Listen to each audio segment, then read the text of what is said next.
করে দিব। এ আল্লাহর গোলাম, পয়গম্বরের উম্মত, আল্লাহ পাক রব্বুল আলামিন বলে মানুষের দুই কাঁধে দুইটা ফেরেশতা, ডান কাঁধে একটা ফেরেশতা, বাম কাঁধে একটা ফেরেশতা আছে না নাই? এজন্য আল্লাহ বলে বান্দা, তুই গোপনে অন্যায় করছো, মনে করছো কেউ জানে না।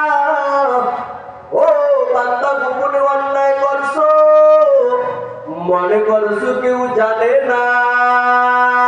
ওয়া ইন্না আলাইকুম লাহাফিজিনা কিরামান কাতিবিনা ইয়ালামুনা মা তাফআলুন।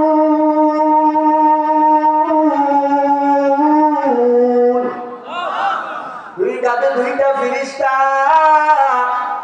আল্লাহ রাব্বুল আলামিন 24টা ঘন্টা মানুষ যখন সৃষ্টি হওয়ার পর থেকে মরণের আগ পর্যন্ত দুই কাঁধে দুইটা ফেরেশতা আমার আল্লাহ নিযুক্ত করে দেয়। বান্দা যখন ভালো কাজ করবা, ডান কাঁধের ফেরেশতা ভালো কাজে